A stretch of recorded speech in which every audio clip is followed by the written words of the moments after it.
pada Ustadz Ilwan Wahyudi, waktu dan tempat kami persilakan. Assalamualaikum warahmatullahi wabarakatuh.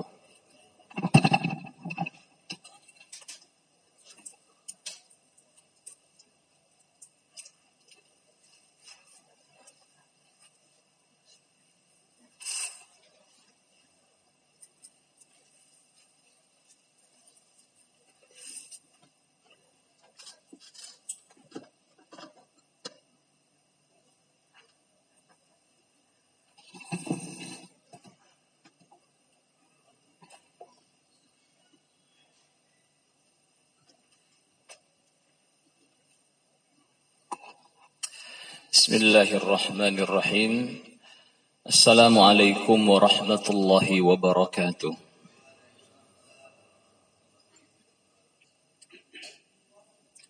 Alhamdulillah. Alhamdulillahil aliyyil qadir. Wassalatu wassalamu ala nabiyyil bashirin nadhir. Wa ala alihi wa ashabihi alladhina salaku tariqahul munir. أشهد أن لا إله إلا الله وحده لا شريك له وأشهد أن محمدا عبده ورسوله اللهم صل وسلم وبارك على سيدنا محمد وعلى آله وأصحابه وسلم أما بعد فقالوا سبحانك لا علم لنا إلا ما علمتنا إنك أنت العليم الحكيم اللهم علمنا ما ينفعنا وانفعنا بما علمتنا وزدنا علما رب اشرح لي صدري ويسر لي أمري واحلل عقدة من لساني يفقه قولي. Alhamdulillah, kita bersyukur kepada Allah Subhanahu wa ta'ala. Salawat dan salam untuk Nabi Yuna Muhammad sallallahu alaihi wasallam.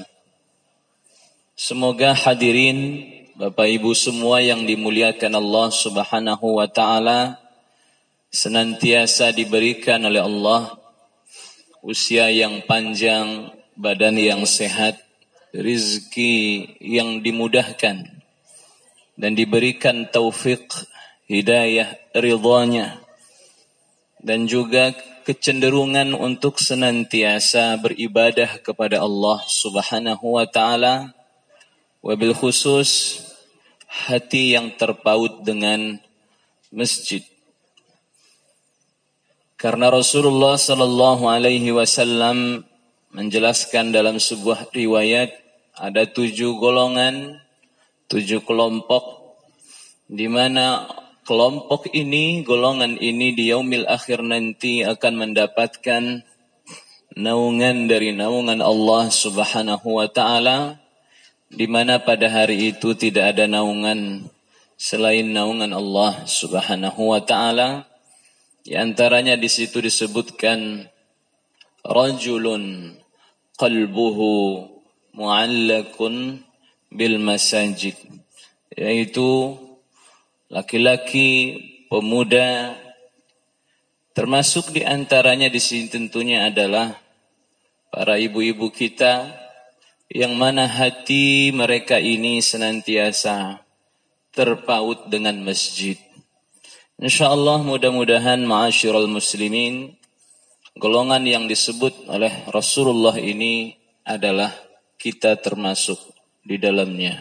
Amin ya rabbal alamin. Baik, bagaimana kabar Bapak Ibu semua pada pagi hari ini? Sehat walafiat?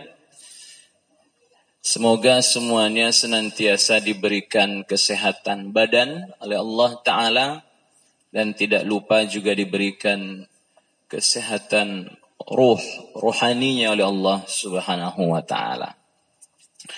Baik, Bapak Ibu sekalian yang dimuliakan oleh Allah Subhanahu wa Ta'ala, yang menjadi tema besar kita di setiap pekan pertama hari Ahad ini adalah tentang qasasul anbiya fil Qur'anil Karim.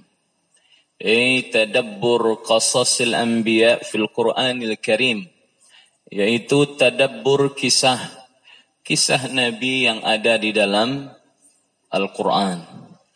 Dan di pertemuan yang lalu kita sudah bahas tentang kisah Nabi Ya'qub, tadabbur kisah Nabi Yusuf. Dan insyaallah pada kali ini kita akan bahas kisah Nabi yang lain yang Allah nyatakan dalam Al-Quran, yang Allah jelaskan, yaitu kisah Nabi Sulaiman alaihis salam. Baik, hadirin ma'asyiral muslimin, materi yang lalu yang kita bahas yaitu tadabbur kisah Nabi Yusuf alaihis salam. Mudah-mudahan jamaah sekalian, Bapak Ibu masih ingat tentang materi tersebut. Ya. Mudah-mudahan masih ingat. Saya bertanya, masih ingat Bapak Ibu? Masih ingat ya? Insyaallah. Yang ingat-ingat, yang tidak ingat, ayo kembali kita terus untuk mengingat. Kita ingat di situ ya, bahwa sebaik-baik kisah yang Allah nyatakan adalah kisahnya Nabi Yusuf. Ya. Kisah-kisahnya nabi-nabi Allah terdahulu. Dan di situ kita telah belajar di dalamnya tentang keturunan yang mulia, di mana dari kakeknya itu orang mulia, punya anak orang mulia, punya cucu orang mulia, punya cicit orang mulia. Indikasinya ini saja. Kalau masih ingat 4 orang ini, insya Allah masih ingat dengan materi yang sebelumnya. Kalau boleh dijawab, ya silakan Bapak. Dimulai dari atas boleh, dari bawah juga boleh. Dari atas dulu, siapa orang yang mulia yang disebutkan oleh Rasulullah ini? Dalam ungkapan riwayat tersebut, Al-Karim Ibnul Karim Ibnul Karim Ibnul Karim. Ya. Seorang pribadi yang mulia, yang mana dia ini adalah anak dari seorang yang mulia. Dan beliau ini juga anak dari seorang yang mulia. Dan dia juga ini adalah anak dari seorang yang mulia. Artinya dari kakek orang-orang hebat, orang-orang istimewa, ya, orang-orang yang punya privilege, ya, punya spesial, ya, punya kedudukan yang mulia di sisi Allah. Coba sebutkan 4 orang ini siapa saja itu Bapak. Yang Bapak ini. Siapa selain Nabi Muhammad? Selain Nabi Muhammad. 4 orang, karena ada riwayat khusus berkaitan hal itu, maka 4 ini telah dijelaskan oleh Rasulullah dalam riwayat tersebut. Yang pertama siapa Bapak? Nabi Ya'qub. Oke, Nabi Ya'qub terus ke bawah atau ke atas? Ke bawah. Berarti Nabi Ya'qub punya anak. Siapa anaknya? Ya'qub punya anak? Yusuf. Oke. Terus kemana lagi ini? Anaknya Yusuf? Atau ayahnya Yusuf? Kasih nilailah 50 tambah 20 Bapak ya. 70, belum 100 nilainya. Siapa Pak? Oke. Al-Karim yang pertama itu adalah Yusuf alaihis salam. Ibnul Karim. Anak dari seorang yang mulia. Siapa seorang yang mulia yang disebutkan berikutnya ini? Ya'qub alaihis salam. Ya'qub ini ayahnya. Ayahnya siapa? Yusuf. Artinya anaknya Nabi punya ayah juga Nabi. Dan ayahnya Yusuf ini punya bapak. Artinya ini kakeknya siapa? Kakeknya Yusuf. Ternyata dia ini juga Nabi. Siapa beliau? Ishaq alaihis salam. Masya Allah. Anak Nabi, ayahnya Nabi, kakeknya juga Nabi. Dan kakeknya Yusuf ini punya ayah. Dia adalah anak dari seorang yang mulia. Siapa ayahnya dari kakeknya Yusuf ini? Ibrahim alaihis salam. Masya Allah. Ya. Garis keturunan yang mulia. Kalau kita kenal istilah bibit, bebet, bobot. Ini masuk kategori apa nih Bapak? Kalau yang begini-begini nih. Bibitnya. Bibitnya ini istimewa betul. Ya. Tak ada yang melebihi orang yang hidup pada masa sekarang ini. Ada anaknya hebat, alim, ya, orang terpandang, tokoh. Tapi belum tentu dia punya anak seperti dirinya. Oke lah dia punya anak seperti dirinya. Tapi anaknya nanti belum tentu seperti ada yang seperti dia. Ya. Tapi di sini tidak. Kakeknya orang hebat, ya. Anaknya hebat, cucunya hebat, cicitnya juga hebat. Dan hebat di sini ma'asyiral muslimin bukan hanya di mata manusia, tapi di mata Allah Subhanahu wa taala. Allahu akbar. Mudah-mudahan kita diberikan anak keturunan yang mulia di sisi Allah Subhanahu wa taala. Dan ini memang doanya seorang ayah yang hebat untuk anak dan keturunannya nanti, yaitu doanya dari Nabi Yuna Ibrahim alaihissalam ketika dia berdoa minta keturunan kepada Allah agar diberikan anak yang saleh. Rabbi habli minas salihin. Ya Allah, anugerahkan kepadaku anak-anak keturunan-keturunan yang saleh dan salihah. Jadi jangan pernah berhenti Bapak Ibu sekalian untuk meminta kepada Allah agar diberikan anak-anak yang saleh. Kalau sekarang ini kita melihat anak-anak kita kok jauh ya dari ya, kepribadian atau perilaku akhlak orang-orang yang saleh. Menurut saya Pak Ustadz, anak saya belumlah saleh dan salihah. Jauh dari harapan saya saat ini. Kalau begitu adanya, jangan pernah berhenti berusaha. Terus lakukan sebisa yang kita mampu untuk lakukan.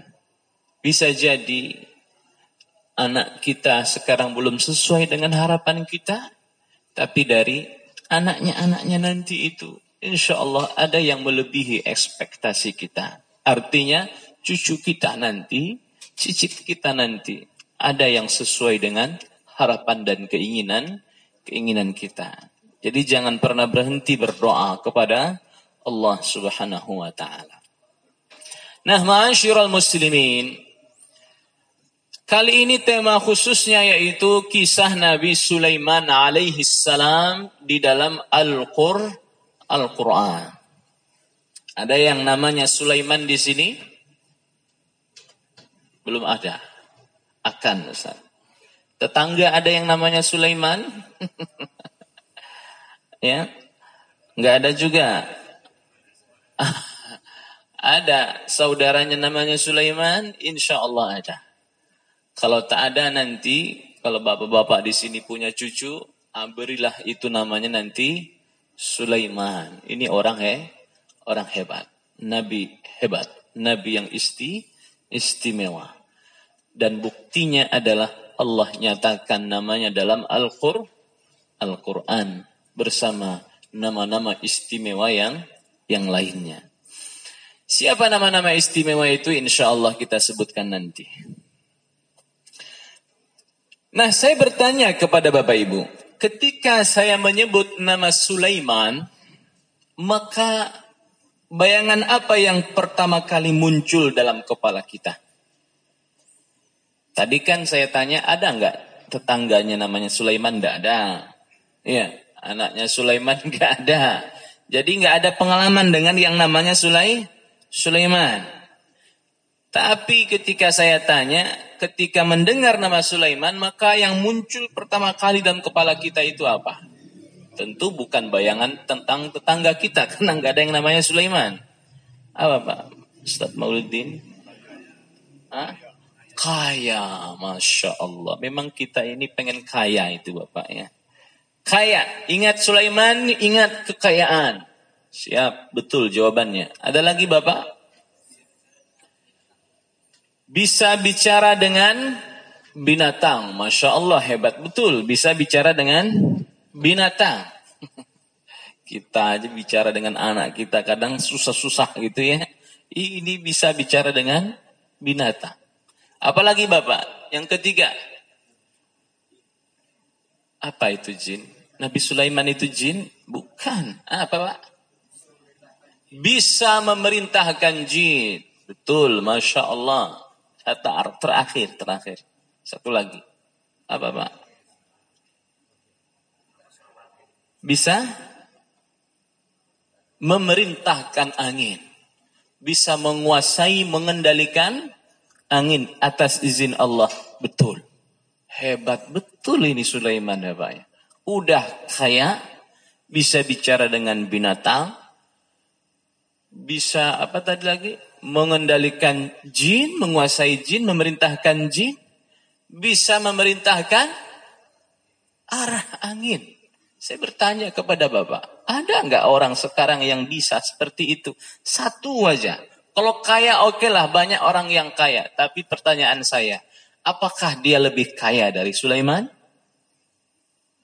Baik, delete yang ini, ganti.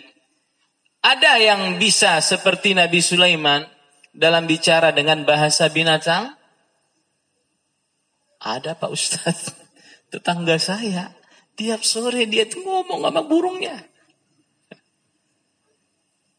Dan itu saya lihat asik betul dia tuh ngomong Pak Ustadz. Dia ngomong begitu burungnya ngikut. Tapi kita nggak paham apa betul itu yang dimaksud burung. Dia mandiin burungnya gitu ya. Dan seterusnya.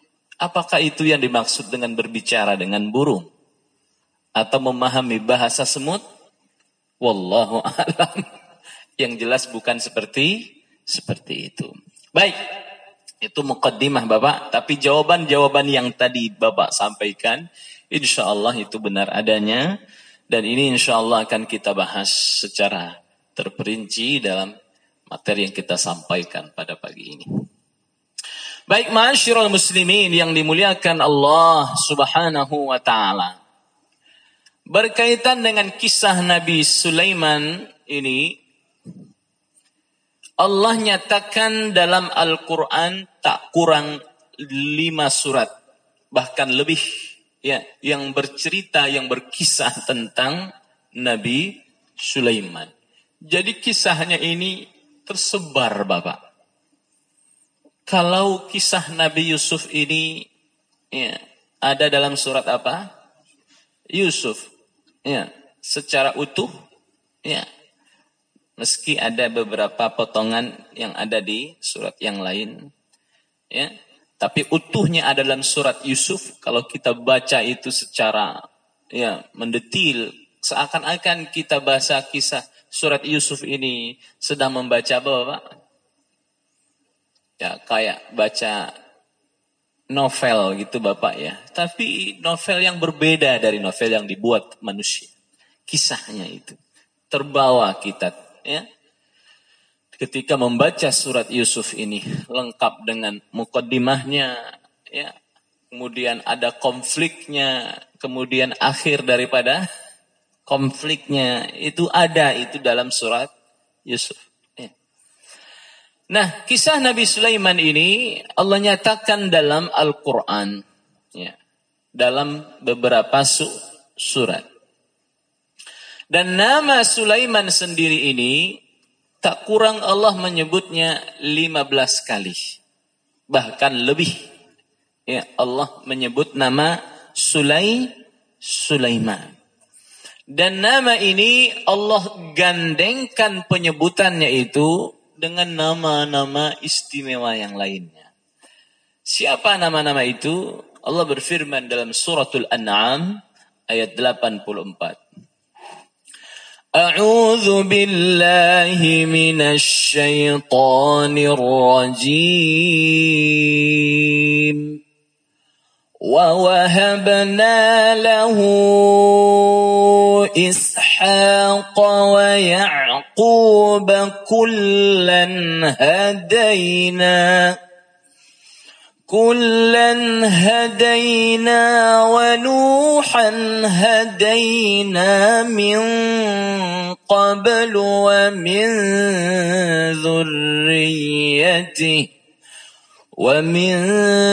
ذريته داود وسليمان وأيوب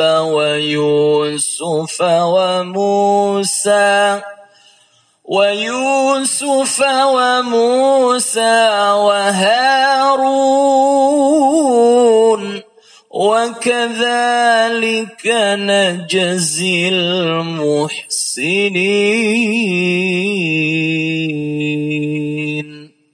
Dalam ayat yang lain Allah berfirman, وَوَهَبْنَا لِدَاوُدَ سُلَيْمَانَ نِعْمَ الْعَبْدُ إِنَّهُ أَوَّابٌ. Allah nyatakan nama Sulaiman ini 15 kali lebih dalam Al-Quran, dan Allah sebutkan nama Sulaiman ini beriringan dengan nama-nama istimewa yang lainnya. Di antara firman Allah yang tadi berbunyi, kami anugerahkan kepada Daud seorang anak yang salih, namanya adalah Sulaiman. Nabi Daud punya anak yang banyak, anaknya banyak, Pak, belasan orang anaknya. Tapi salah satu anaknya ini istimewa. Allah katakan dalam Al-Quran, kami anugerahkan kepadanya seorang anak yang bernama Sulaiman. Siapa Sulaiman ini? Ni'mal abdu. Allah katakan, innahu awwab. Apa arti ni'mal abdu? Sebaik-baik hamba. Sebaik-baik hamba ini Sulaiman. Dan bahkan disebutkan innahu awwab. Dia ini orang yang banyak melakukan ketaatan, dan ketika berbuat dosa, kesalahan, cepat dia bertaubat dan kembali kepada Allah Subhanahu wa taala. Ini keistimewaan Nabi Sulaiman yang Allah sebutkan dengan nyata dalam Al-Quran. Allah sebutkan namanya, kemudian Allah jelaskan keistimewaannya. Apa keistimewaan tadi itu, Bapak?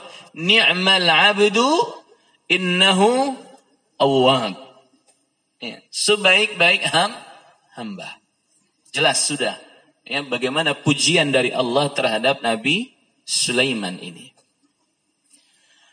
Nah, Allah memuji Nabi Sulaiman karena banyak melakukan amal saleh, banyak melakukan amal ketaatan, banyak melakukan kebaikan. Sehingga spesial ini Nabi Sulaiman di sisi Allah, istimewa. Allah sebut dalam Al-Quran, Allah berikan pujian istimewa untuknya. Ni'mal abdu innahu awwab.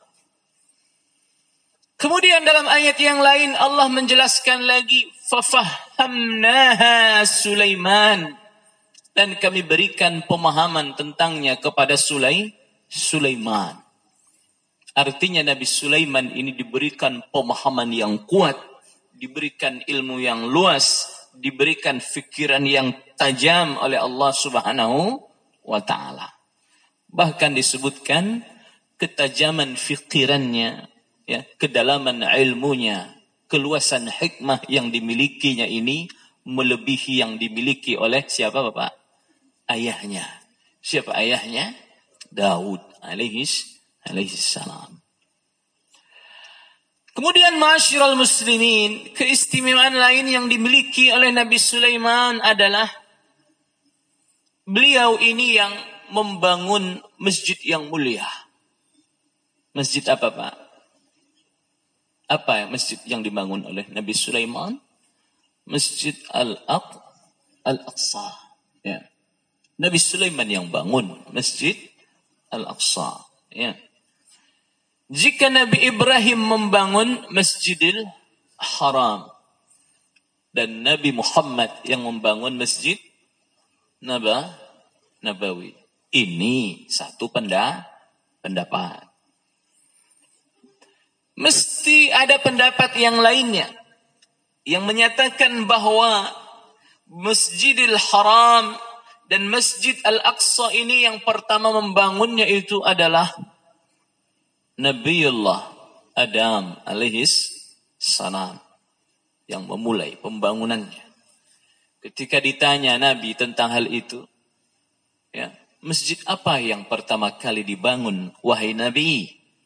Maka Nabi Muhammad menyebutkan Masjid Al-Haram.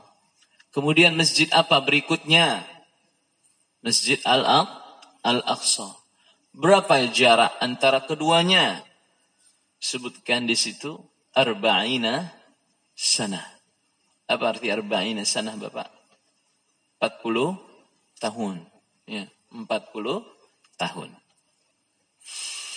Ini pendapat yang dipilih oleh Imam Ibnu Hajar bahwa yang membangun Masjidil Haram, Masjidil Aqsa untuk pertama kali adalah Nabi Adam.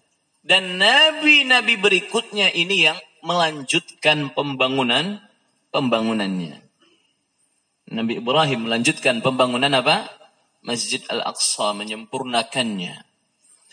Adapun Masjid Al-Aqsa ini dilanjutkan oleh Nabi Sulaiman dan dituntaskan, disempurnakan pula olehnya. Dan Masjid Nabawi ini yang membangun adalah siapa Bapak?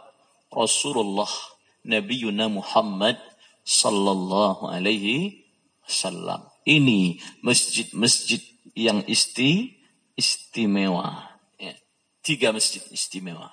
Rasulullah menyebutkan, la tushaddur rihal illa ila 3 masajid. Tidaklah didorong, dimotivasi, ya, untuk melakukan perjalanan kecuali kepada 3 masjid. Masjid apa itu Bapak? Yang pertama Masjid Al-Haram, yang kedua Masjid Al-Aqsa, yang ketiga Masjid Nabawi, atau Masjid Al-Haram, Masjid Nabawi, Masjid Al-Aqsa. Kita didorong untuk berziarah ketiga masjid ini. Ya, dalam rangka untuk mendapatkan apa Bapak? Keberkahan. Kita berkunjung ke Masjidil Haram, ini beda ketika kita berkunjung ke Masjid Hidayatullah. Dua-duanya istimewa. Tapi tentu lebih istimewa Masjidil Haram. Begitupun dengan Masjid Al-Aqsa. Bahkan secara spesifik Rasulullah menyebutkan bahwa salat di Masjid Al-Haram itu, di Masjidil Haram, Al-Masjidil Haram ini, salat di sana itu berapa kali lipat itu Bapak dibandingkan dengan salat di masjid biasa. Berapa kali lipat Bapak? 100.000 kali lipat. Salat kita 1 rakaat di Masjid Al-Haram itu, ya, depan Ka'bah kita salat atau di tempat yang lainnya masih dalam masjid itu, 1 rakaat itu bandingannya dengan salatnya kita di Masjid Hidayatullah ini dengan niat yang sama, keikhlasan yang sama, dua-duanya diterima Allah Ta'ala, itu ibarat kita salat berapa Pak? 100.000 rakaat. Baru kita salat 100.000 rakaat di sini, itu kebaikannya menyamai 1 rakaat yang kita lakukan di mana Bapak? Masjid. Jadi tempatnya itu apa? Berkah, ini yang dimaksud dengan berkah. Bertambah dalam kebaikan. Adapun Masjid Nabawi, berapa kali lipat Bapak dengan masjid biasa bandingannya? 1000. Kita salat di Masjid Nabawi 1 rakaat, ya, salat di Hidayatullah 1 rakaat, itu baru bisa sama itu kebaikannya kalau kita salat di sini 1000 rakaat. Dan salat di Masjid Al-Aqsa berapa rakaat Bapak? 500 kali lipat. Jadi 3 masjid ini aja yang disebutkan oleh Allah. Jadi kalau kita pengen ziarah, kunjungan ke masjid, ya ini masjid-masjid yang istimewa itu. Makanya kalau kita diberikan kelapangan rizki, ya, pengen kita itu, ya pengen cari apa Bapak? Ya, Bapak kan suka jalan-jalan ya. Ya, punya duit kan, bawaannya pengen kemana begitu. Maka prioritas kita itu apa Bapak? Jalan-jalan kemana? Masjid Haram. Ini bukan sekedar jalan-jalan. Ziarah bukan sekedar ziarah. Ada orang punya kelapangan rezeki, haji belum, umroh juga belum. Tanya, kau punya duit banyak mau kemana? Saya mau ke Eropa dulu, katanya. Mau keliling Eropa saya. Mau ke Menara Eiffel itu pengen lihat gimana tingginya, itu setinggi apa itu ya. Ya. Saya mau ke itu tuh katanya, itu ke Belanda. Konon katanya ada di situ apa namanya itu, lautan yang melebihi daratan tingginya. Kok bisa secanggih itu ya? Saya pengen lihat dengan mata kepala sendiri itu gimana. Saya juga nanti pengen sekalian singgahnya di Dubai. Nanti saya pengen tahu, lihat dengan mata kepala saya sendiri seberapa tinggi itu Burj Khalifah itu. Iya Pak, betul nggak namanya itu? Khalifah. Atau ada menara lain yang lebih tinggi. Konon katanya ini properti yang termahal itu ada di Dubai sana. Ya, saya pengen ke sana itu, benar nggak ada begitu? Tapi nggak disebut sama dia Pak. Saya nanti akan ke Al-Haram, melihat Ka'bah, sholat di depan Ka'bah, berdoa di Multazam. Saya ingin berkunjung ke Masjid Nabawi, berdoa di Raudah, ya, melihat pemakaman Baqi', berdoa di tempat yang terbaik, melakukan ibadah sholat di tempat yang terbaik. Nggak disebut itu. Nah ini, ya, salah faham, kurang ilmu, dan hal ini perlu diluruskan. Dan banyak yang begini Pak. Banyak orang-orang hebat di luar sana, jabatannya, kedudukannya. Banyak dapat bonus, punya duit, aset, properti, dan segala macam yang lain. Tapi kurang faham urutannya. Orang baik. Tapi ketika diberikan pemahaman, diberikan ilmu, dia tahu. Tapi karena kurang pemahaman saja. Nah, sehingga hal ini perlu diluruskan, bahwa urutannya itu ya ketika punya kelebihan harta sampai pada batas yang ditentukan, ya prioritas kita apa Bapak? Haji. Ya, haji sekarang panjang nih. Umrah. Tapi yang jelas alokasinya sudah disiapkan. Ya, silakanlah setelah itu kemana? Sudah bantu anak yatim, fakir miskin, keluarga sudah diistimewakan, hak-haknya sudah diberikan, ada kelebihan, silakanlah Bapak. Mau jalan-jalan kemana, monggo, ya. Mau ajak orang satu masjid Baitullah ini juga kemana, silakan, ya. Nah, tapi prioritasnya, urutannya itu harus betul-betul diperhatikan. Nah ini ma'asyiral muslimin dimuliakan oleh Allah subhanahu wa ta'ala. Dan Nabi Sulaiman ini pernah berdoa kepada Allah. 3 doanya. Yang pertama, minta kepada Allah diberikan kerajaan, diberikan kekuasaan, Ya. Yang mana setelahku nanti tidak ada yang diberikan kekuasaan kerajaan persis seperti yang diberikan kepadaku. Itu doanya siapa Pak? Nabi Sulaiman. Dan juga kemampuan yang istimewa tadi. Ya, diberikan ilmu, diberikan kemampuan yang istimewa tadi itu bisa bicara binatang dan seterusnya. Tidak ada yang diberikan setelahku nanti. Dan yang istimewanya yang ketiga ini Bapak. Apa dia? Yang ketiga itu. Bahwa setiap orang yang datang ke Masjid Al-Aqsa ini, yang datangnya niatnya mencari ridha Allah, salat di dalamnya, aku minta kepadamu ya Rabb, berikan ampunan untuk mereka. Diampunkan dosa-dosa dan kesalahannya, sehingga mereka keluar dari Al-Aqsa ini, Allah ampunkan seluruh dosa kesalahannya. Persis seperti dia itu barulah lahir. Ketika dia baru pertama kali dilahirkan ibunya. Itu doanya Nabi Sulaiman. Bagi orang-orang yang datang berkunjung kemana Bapak? Ziarah, ibadah, salat, beribadah, cari ridha Allah di Masjid Al-Aqsa. Dan duanya ini disebutkan dalam riwayat itu dikabulkan oleh Allah Subhanahu wa ta'ala. Apa duanya ini? Bapak? Yang kerajaan, tidak ada kerajaan lebih luas setelah itu, yang lebih istimewa, yang lebih seperti Nabi Sulaiman dan kemampuan yang tadi itu.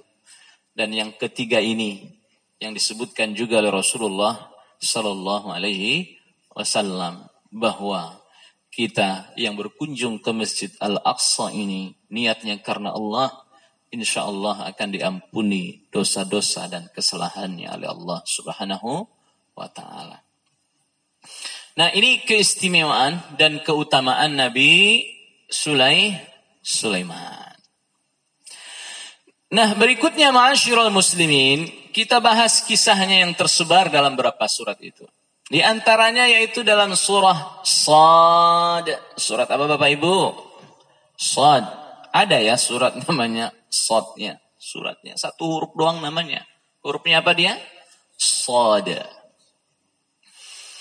Apa kata Allah dalam Al-Quran dalam surah Shad?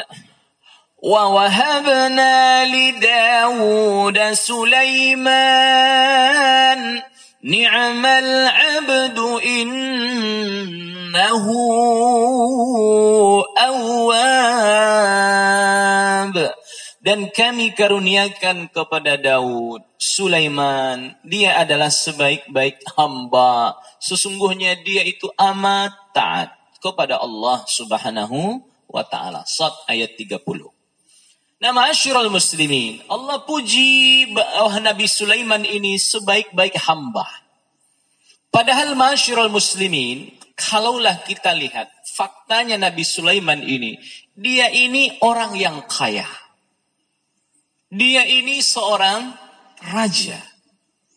Pasukannya banyak, prajuritnya banyak, rakyatnya itu banyak. Tapi Allah sebut dia itu ni'mal abdu. Sebaik-baik hamba. Padahal kalau kita lihat orang sekarang Bapak punya kekayaan, punya kedudukan, ya, punya kesibukan yang begitu banyak. Ya Bapak, ibadahnya itu rasa-rasanya susah untuk apa? Maksimal. Ya. Dulu ketika tidak punya apa-apa, bisa ibadah lebih baik.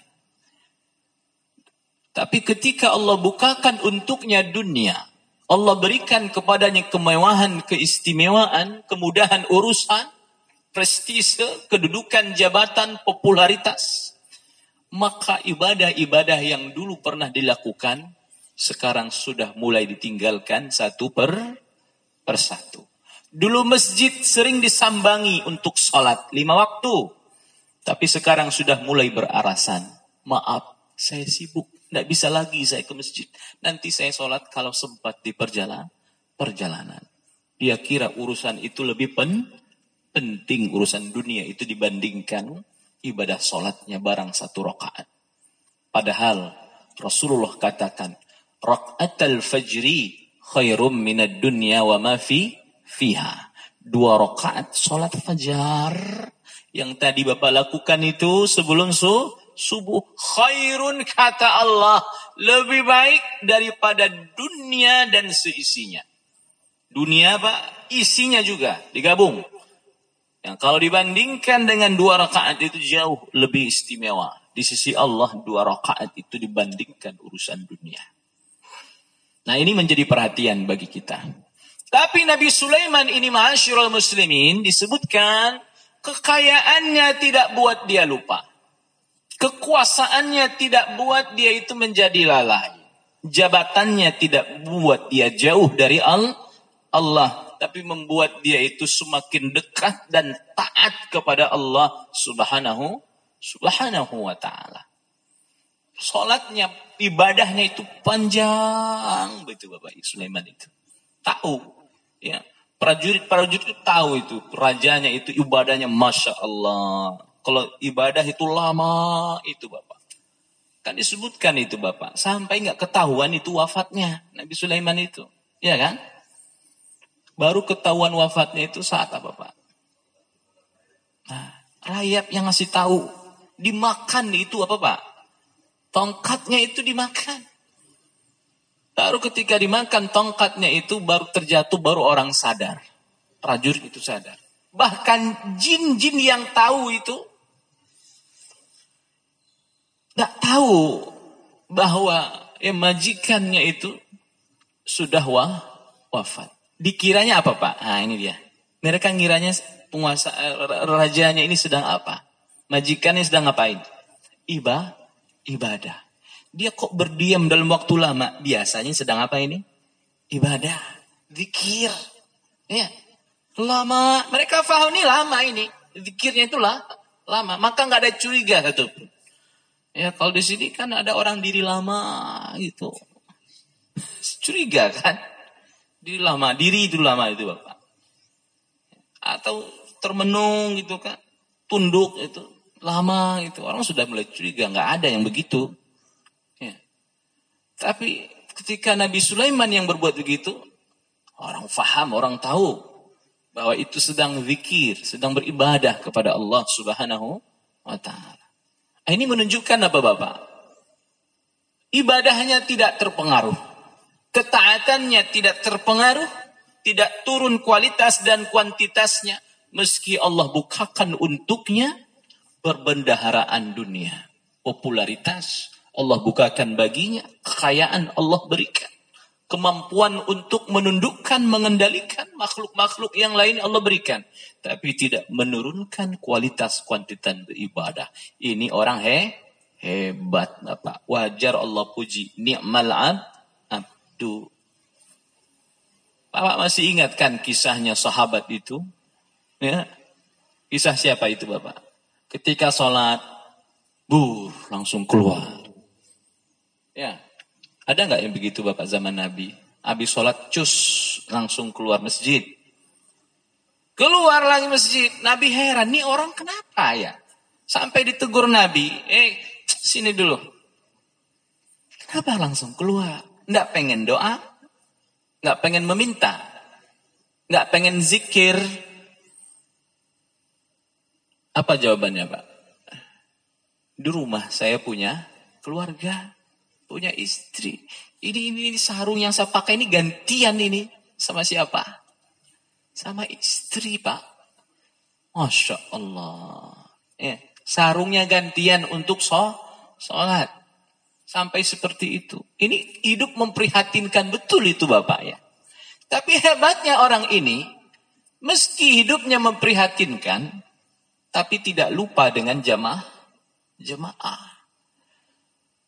Kadang ibadah di masjid itu jadi tidak sholat di masjid itu jadi alasan.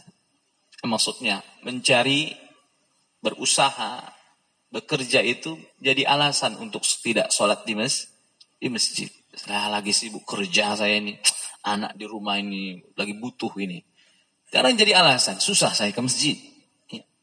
Lah itu sahabat itu. Sampai hidupnya itu baju harus gantian. Tetap ke masjid. Ya. Sampai didoakan oleh siapa Pak? Didoakan siapa? Nah, Nabi.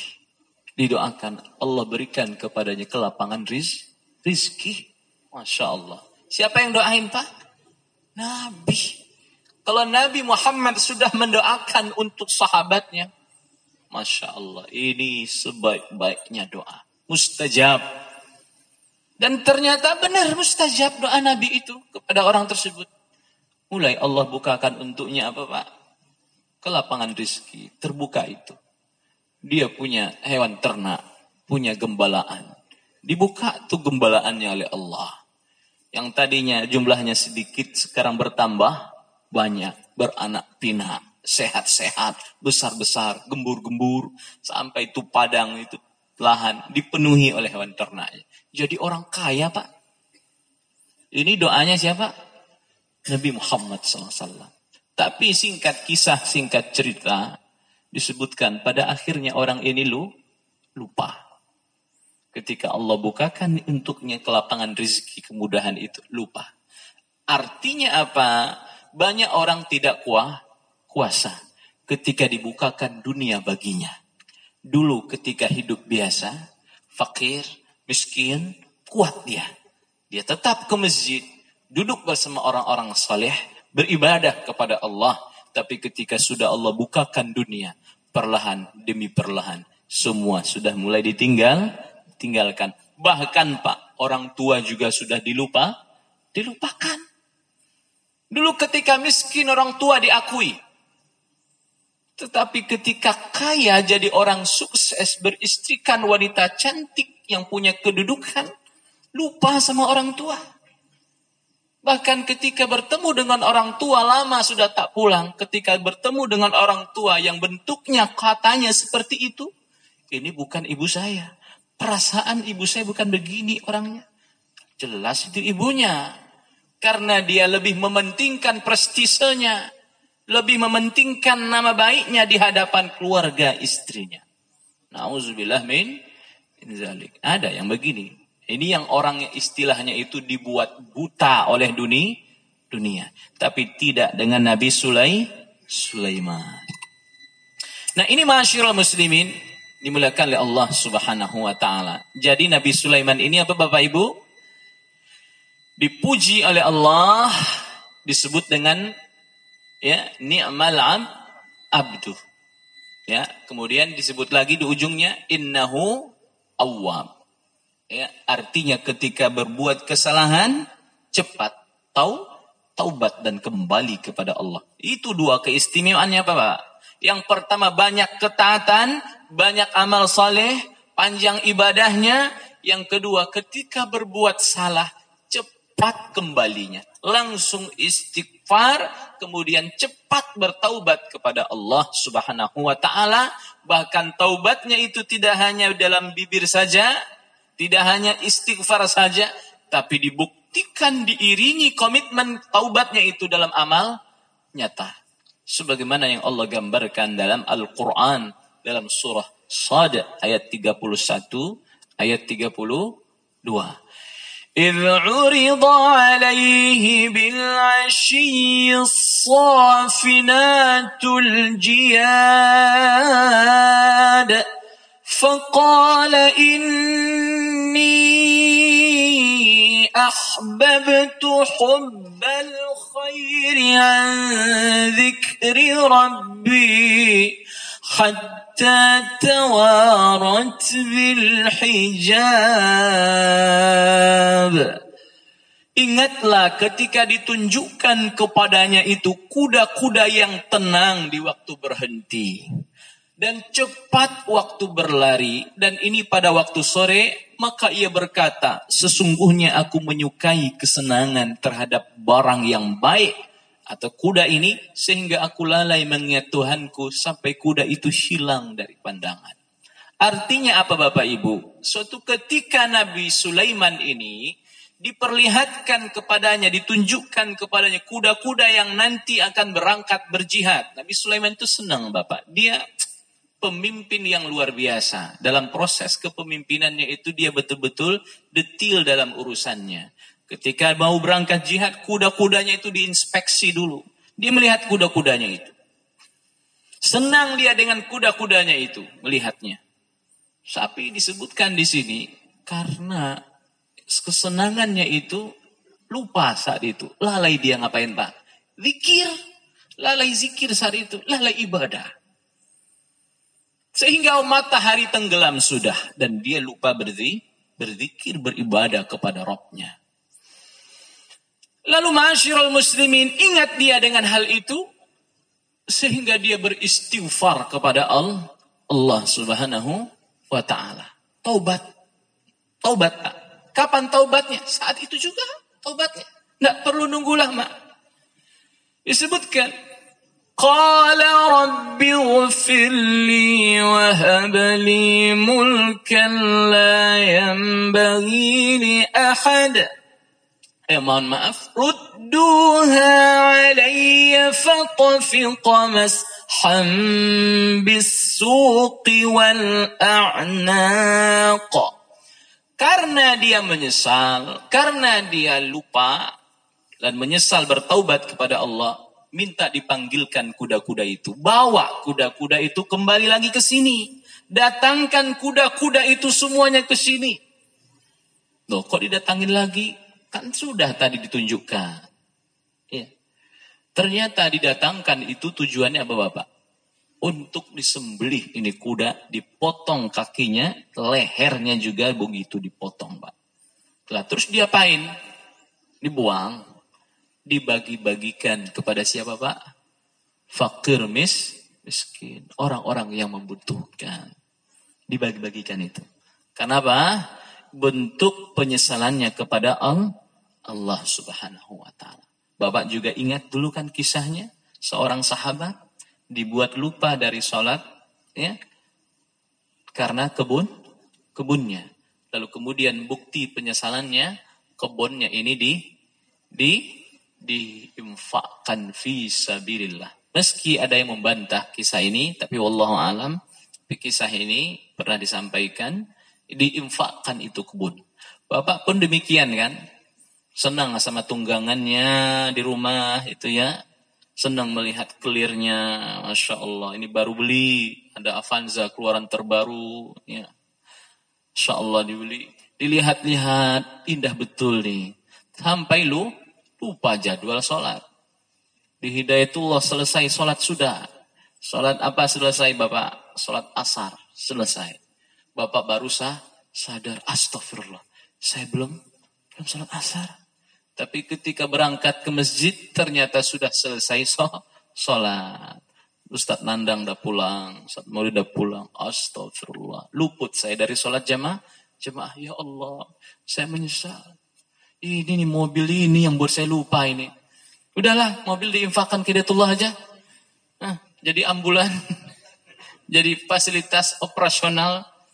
Ini mobil ini buat saya lupa. Mudah-mudahan Allah mengampuni kesalahan saya. Ada nggak begitu dari jamaah di sini Bapak?